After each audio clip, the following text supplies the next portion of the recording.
topic tonight is on the New Testament accounts and whether they are actual eyewitness accounts or legends. Are they just myth stories that have been put out there that people take to be true? Or are they really eyewitness accounts as they claim to be? In general, when we're talking about historical books, we want to look at how we know where they come from. How do we know where a historic book comes from? And this isn't just the Bible, but the Bible is a book, and it's old, so it's a historical book. So the rules for examining historical books apply to the Bible just as they do to any other book. So looking at where a historical book comes from falls under the discipline of textual criticism, and more specifically what's called higher criticism. Higher criticism is concerned with determining who the author is, where a work was written, and the date of composition. So it's kind of the big picture, the chain of custody, the looking at where did this book come from, where did we get it, how did this come to us. Not really talking about that tonight, but just that's one of the issues that you can look at in a historical book. Another thing you can look at in historical books is knowing whether it's unchanged. That's what's often called lower textual criticism. And lower criticism is concerned with identifying and removing transcriptural errors in order to determine the original text, which sounds a little obscure. How can you look at something that has changes or that doesn't, or that you think may have changes, and decide what it ought to be? Well, if it were an English book and you see E before I and you know it ought to be I before E, you can be pretty comfortable that you can correct that. That's a simple example where you're correcting punctuation and spelling. There's also things like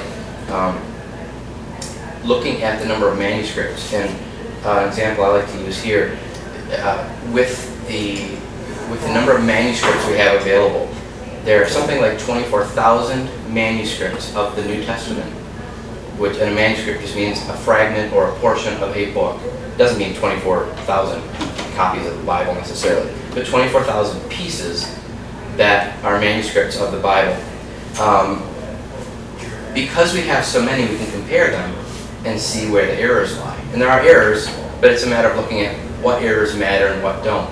If 90% of them are written one way and the other 10% have some minor error or there's spelling error in it, well, we have all these others. There's thousands here that say one thing, and then there's a few, outliers. Well, we know which one is wrong, especially when there's minor errors. An example I like to use with this is you've got a recipe that works its way through the family, and you're going to make a cake, and you go to make the cake, and you're putting a cup of flour, and you have this, and a little vanilla, and it says 200 eggs. It seems like a lot of eggs. So you call your sister, you call your mom, whatever. This is Grandma's recipe. You have a copy. How many eggs does it say? Well, it says 2 eggs. Okay, that's what I thought. You check with enough copies, and it makes sense. Yeah, nobody's going to point out and say, well, there is this copy of a recipe out there that says 200 eggs. So it's probably an error. Well, yeah, it is an error, but that doesn't mean that that's what was in the original. That's lower criticism. Comparing manuscripts to determine what was really there. And that, both higher and lower criticism, are the things that you see in all the footnotes at the bottom of every page in your Bible. It'll say, some early manuscripts do not contain this part. Sometimes it's just a word or a phrase. Sometimes it's whole passages. The thing is, sometimes people will like to throw this out there. We don't really know what the Bible says, because there's always opinions. Well, yeah, we do. And they'll throw out, there's all these, they may call them mistakes, but variances and differences in the text. Well, yeah, but that's actually a good thing, because we know where they are, we know what they are, and no one's concerned by it.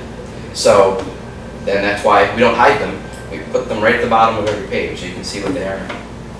So, that deals with where a historical book like the Bible comes from, and knowing that a historical book like the Bible has been unchanged, or at least knowing what those changes might be so we can extract what the original might have been, or likely was. How do we know, though, once we've settled on what the original said, how do we know that the original text contained true facts? So just because we get some ancient novel or myth, we get a Greek myth or the Iliad by Homer, some book like that, does that mean that the contents are true? Not necessarily. We have to look at different things to know that.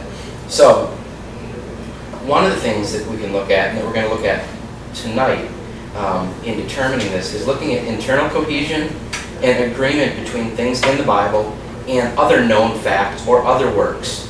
So there could be other historical books, known facts, like we know who was a ruler in an area at a certain time, we know when things happened, we know where things were.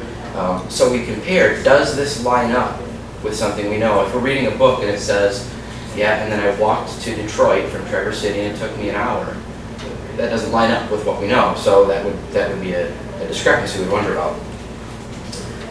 So, flipping to the next page, and we're going to come back to that map there.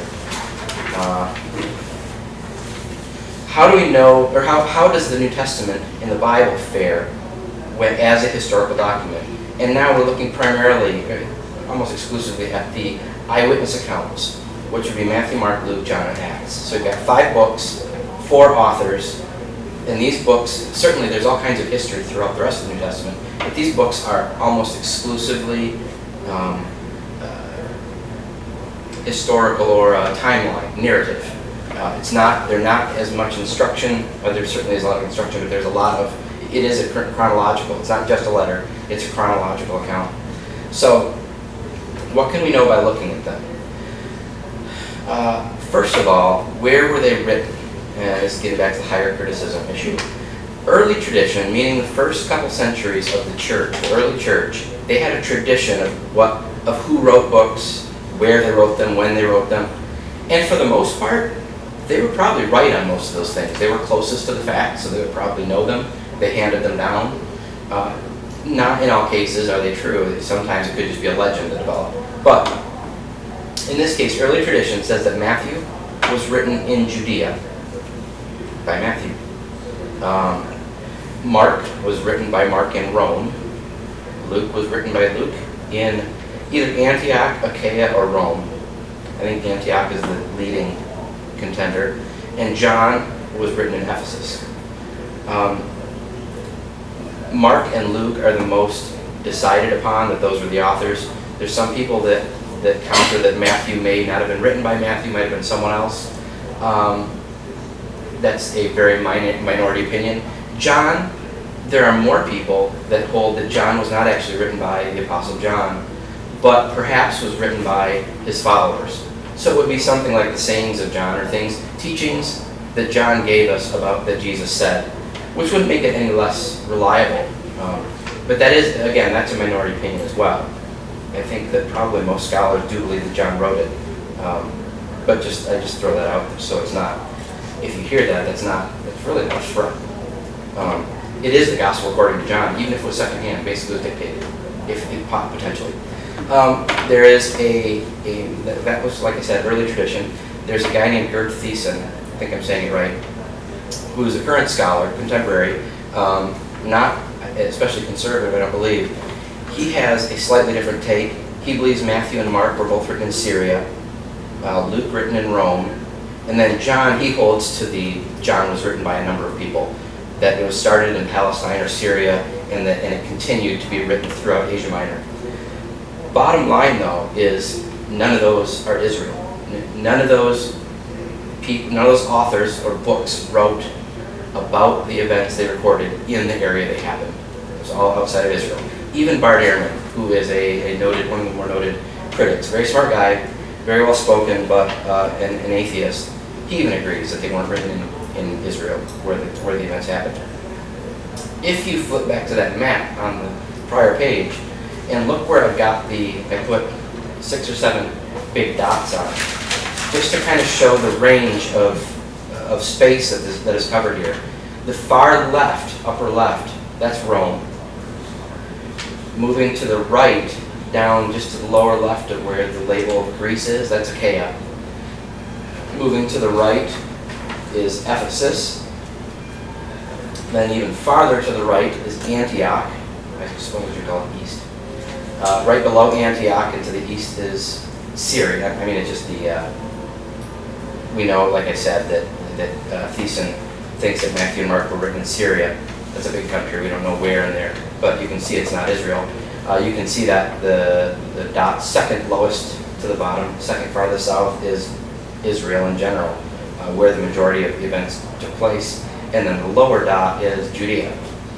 So those spot dots represent the different places where tradition holds that these Gospels were written. You can see these aren't especially close to each other. You didn't have text messaging, email. Couldn't call somebody up and say, hey, I was wondering, I was going to write this down about this event. What did you put down? That's not happening back then. You can see, not only is it, I mean, you got a lot of water separating it. We didn't have cars. This would have been a significant amount of travel in between these places. So to say that there was collusion between the authors of these books is a tough one to sell when you see the amount of space there. That's a lot of space. Well, you can see a scale down the bottom. It's pretty small, but it does show the mileage scale. So these guys were not right next door to each other. They didn't have Wikipedia to look at. There were no thesaurus, encyclopedia sets they could look at to check facts. So when they are writing something, they are writing something that they know from experience or that they have heard, like with the example of Luke. Some of it was things that he heard himself, and some of it came from interviews that he had with Mary or other people that were at events that he was not at. But the people that they heard from were there. So I've got a partial list here of things that you would look to that you might not think of when you're wanting to find out, does someone know what they're talking about? If you read, if you read something that was purported to be by someone, written by someone that was from Traverse City, they're going to write a novel, but it's based on true facts, and they're going to start writing the story, and you start reading it, and it's got an example, like I said, that's just off in travel distance. Or they say, as you know, Traverse City is very rainy for most of the year, and has this pretty mild climate. It would make you wonder if they said that there's palm trees. No, there aren't. So you see things like that. It starts to punch holes in the theory that these are eyewitness accounts. So these are things such as agriculture. We know about, there's all kinds of, when Jesus takes examples of mustard seeds or wheat and thistles or all these different things, fig trees, those are things that you would only know were there. I mean, I don't know that much about fig trees. We don't have fig trees here. So fig trees, you've got the different gospel writers talking about things that actually did happen in that place. One example that's interesting, I think it's in Luke, I don't know it's other places, it mentions a sycamore tree. I was going to bring a picture of the areas that sycamore trees grow in. You remember Luke, it said, we think is writing from Antioch. But say you're writing from Africa or Turkey or some distant place. Sycamore trees, if I remember correctly, are found in the southern half of Africa, which is a long ways away, and a very tiny area right in Israel. I don't believe that they're in Turkey, in Italy, anywhere nearby. So either it's an odd tree to just throw out there, or they were actually there. If you're writing something to just make it up, why not pick a tree that's really, really common?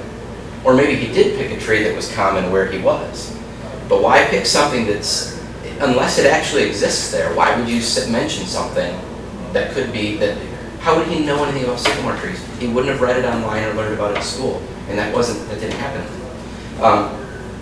Architecture, how houses were structured, botany, burial practices, culture, economics. What were whose head is on this coin? Well, unless you were there, you wouldn't know. Geography, when you say, when we went to such and such a town, it was about 3 days' journey. It just so happens that those things that are laid out, and there's a lot of detail, especially in the book of Luke, loaded with detail. If he wasn't there and this wasn't true, then he added way too much information because he added too many things people could check out.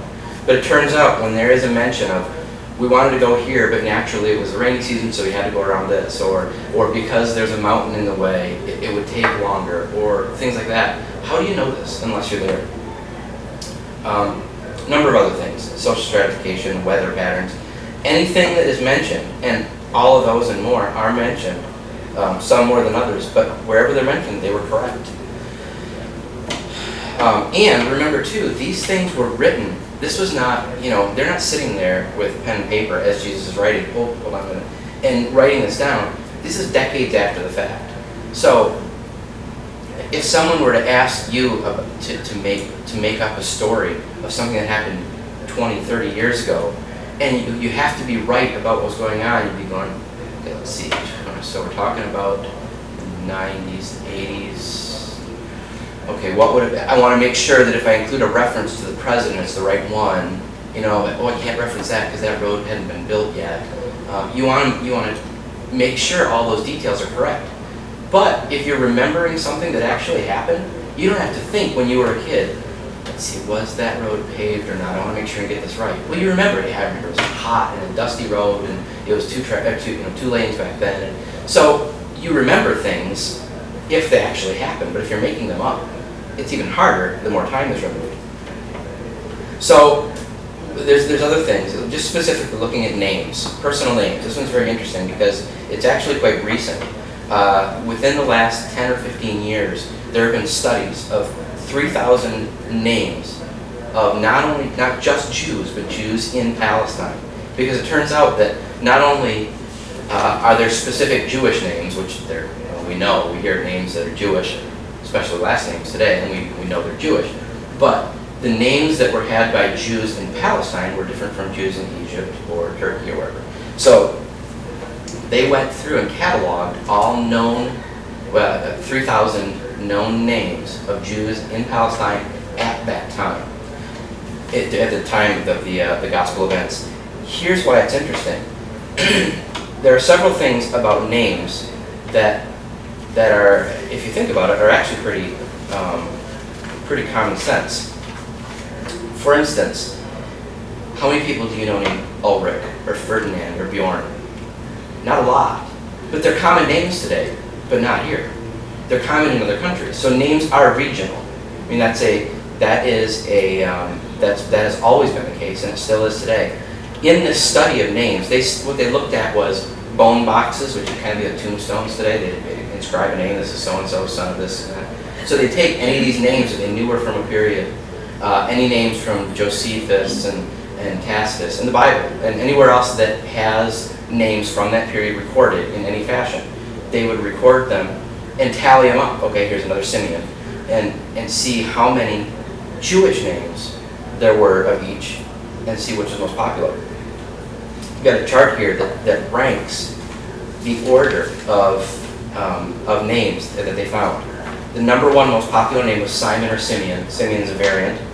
You don't have to get all these details, but I'll read a few of them for you. Number 2, Joseph, or a variant. Number 3, Lazarus, or Eleazar, which turns out to be a variant. 4 is Judas, 5 is John, 6 is Jesus. You start to see some pattern. I mean, these are all recognizable names because we've seen them in the Bible. What they found in all of the names that they cataloged, that's the order that they were found overall. It turns out in Josephus, who was a Jewish historian, not a Christian, the numbers, the rankings of how often these names occur in Josephus is identical. The rankings of how often they occur on ossuaries, bone boxes, is identical. The rankings they occur in writings found in the Dead Sea Scrolls, very close. The same, maybe the top 10 are the same, but there might be a flip-flop here and there. But very close. You don't have things just thrown out there. In fact, if you take the top 2 men's names, which are Simon and Joseph, together in Israel, that accounted for 15% of the mentions. In the Gospel and Acts, 18%. Very similar numbers. If you expand it to men's names, to 9 men's names, the top 9, in Israel it's 41%, and in the Gospels and Acts it's 40%. Almost identical. What that tells you is that they got it right. I mean, either they were there and they knew, or they did some research. And how do you know what were the names? If I were writing a book about Mexicans 30 years ago in a certain area of Mexico, it's an adjacent country, and I know some Mexican names, but I wouldn't know which names would be more common to use. I'd be taking a guess, and I might hit and miss, but I don't know that it would be that accurate. Women's names follow similarly, but because women were not recorded, there's not as much information to go on. Not only regional, but there's a contemporary aspect of it. That, if you meet somebody named Helen, or you're told you need to go meet somebody named Helen or Albert, you have a suspicion what age bracket they're going to be in. You might get a surprise, but most likely they're going to be in a certain range. But if it's a Jacob or a Logan, that could be in the last 5-10 years, maybe more. There's outliers, but you get an idea. There's a spurt where, Ashley was incredibly common in the 90s. So was Forrest, and names like that. There were a lot of those kids that you see. You might think it's kind of a novel thing at the time. And a lot of people will think they picked a name that's really unique, and then you find out later when they enroll in school, there's 9 of them. So it's a regional thing and a contemporary thing based on the time, and both of these line up with the names as recorded in the Gospels. There's also something called disambiguation, which is very interesting. Disambiguation means if you have a lot of people that have the same name, and remember, they went by a first name. They didn't have a last name then. So if you're narrowing it down to just first names, you have to add something to tell people apart. You might add a last name, that's what we do today. You might also add an occupation, mention a relative, like son of so-and-so, and we still do this today, or mention a characteristic about not short John, tall John. So then people know, oh, I know what you're talking about. So if you weren't from an area at that specific time, how would you know which names needed to be disambiguated and which ones didn't? So, for instance, whenever you look at the first name there, Simon, if you look through the New Testament, when it mentions Simon, who was also called Peter, Simon the tanner, Simon the siren, Simon, whenever there's a Simon, almost every time, it's clarified which Simon. But when you see a mention of Zebedee or something like that, not so much, because you don't know that many. You see what I'm saying? So how is it that, and if you look at the ones that were disambiguated, we name it just so it's not ambiguous, in order to specify which person you're talking about, they did it with something that made sense to the group. So another thing you'll see is if you're looking at, say, when Jesus is coming, if someone is referring to Jesus, they may just call him Jesus if it's the disciples talking.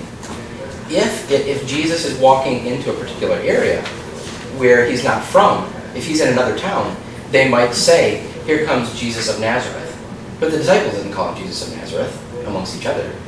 So you see these clarifications are added when and where it would seem appropriate, which would be a bizarre thing to do. If I were writing a novel, I would never think of doing that, of adding this disambiguation. Or if I did, I wouldn't know which ones to put it on. But they did, and they did it accurately.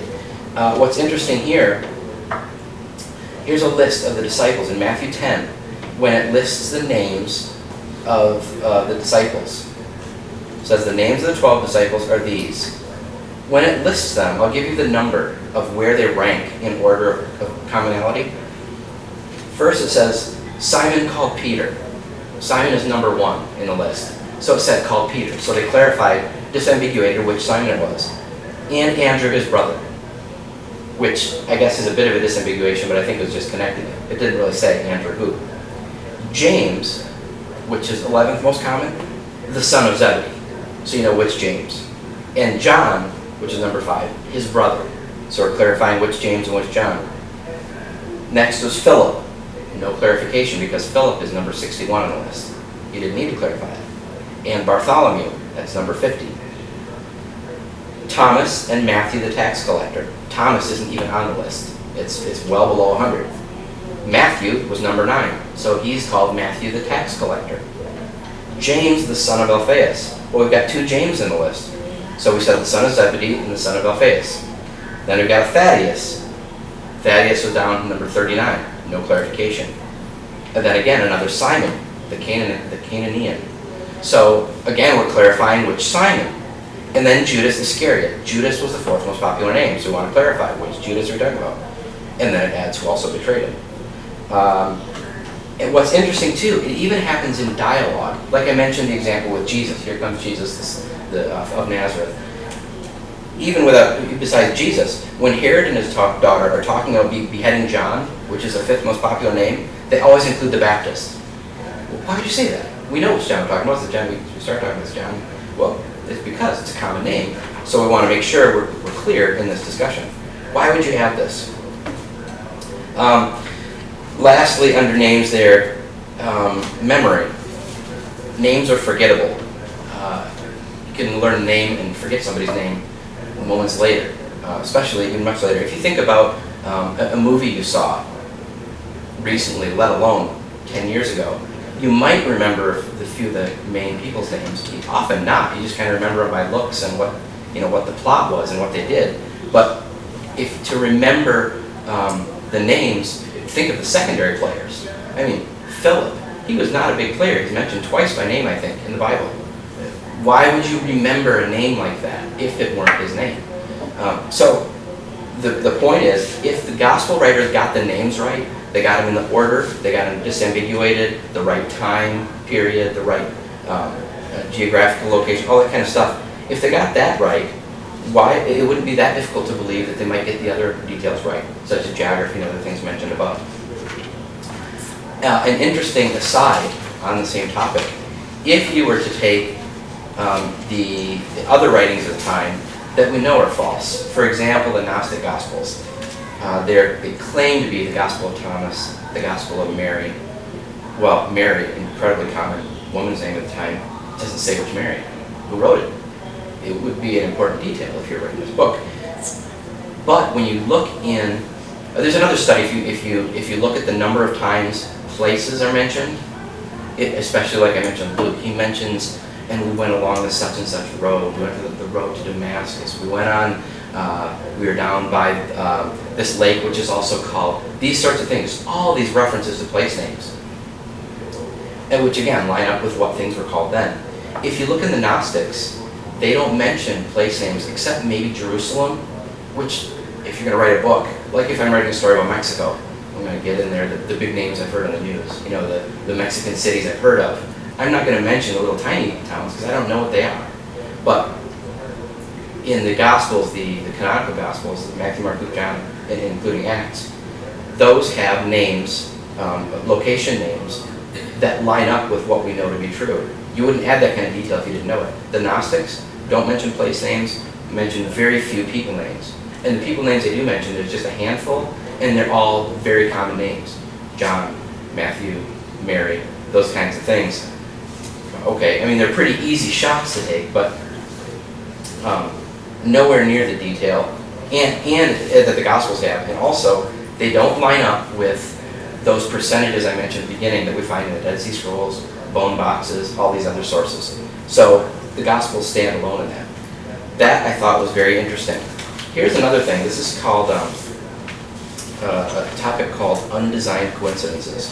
And this is taking things from the Gospels, the Matthew, Mark, Luke, and John, for this part, and you're going to compare them to a puzzle.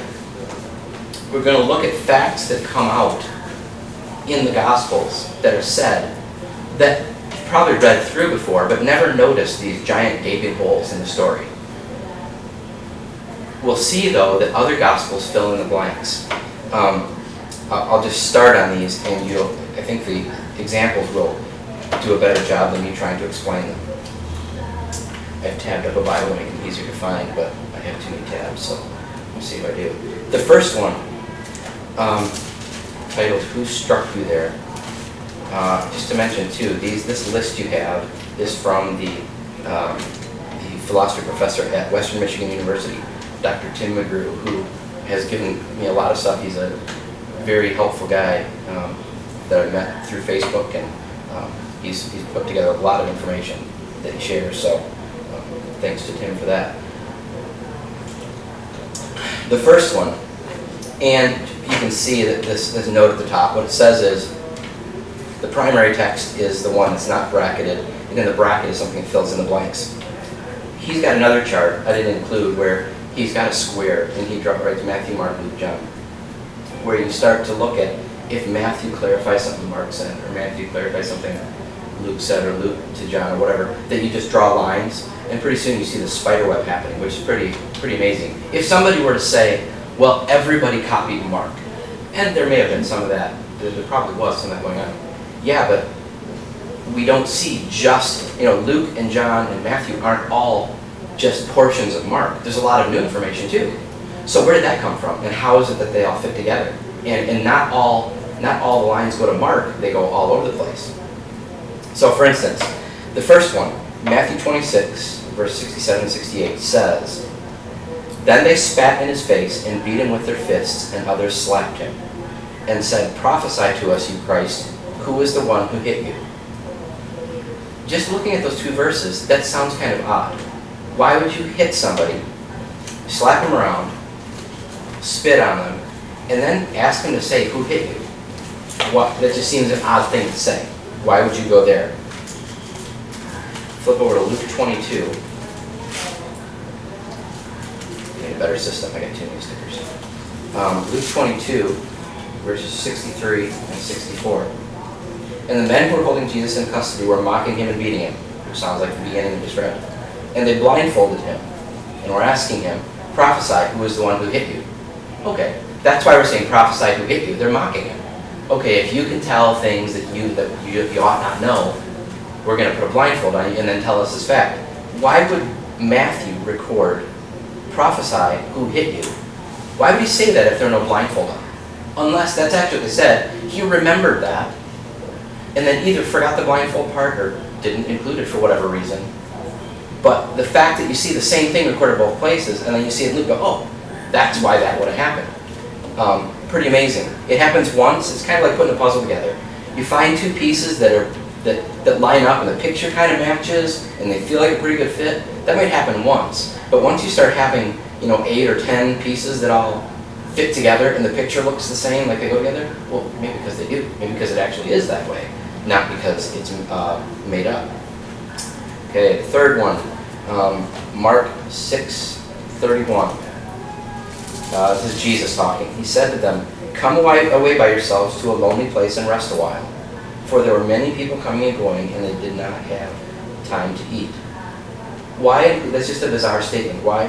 I mean, you could say, "Come away to a lonely place and rest a while," but why add this detail? There were many coming and going, and they didn't have a time to eat. If this were made up, maybe there were people coming and going.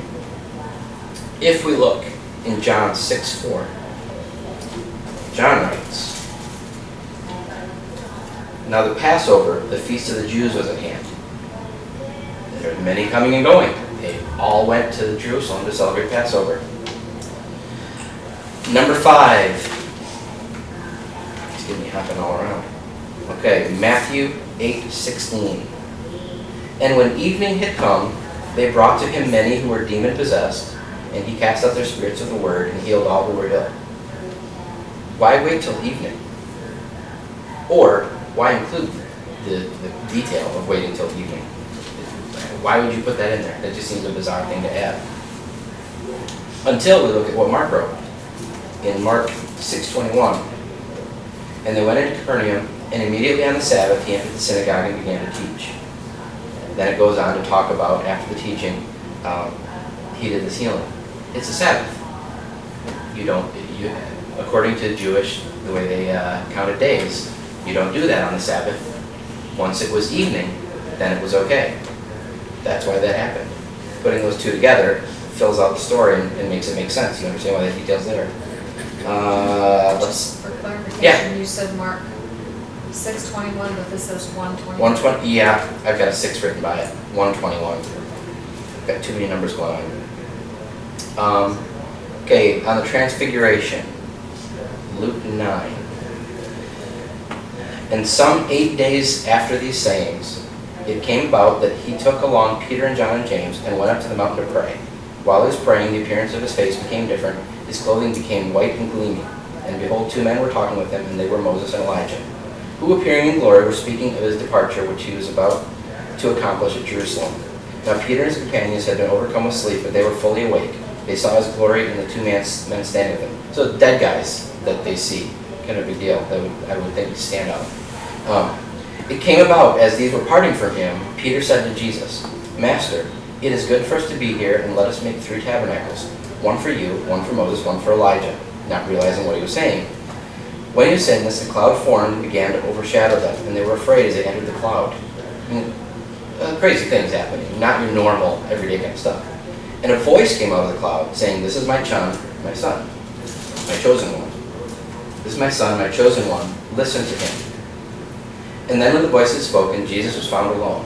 And they kept silent and reported to no one in those days any of the things which they had seen. Why?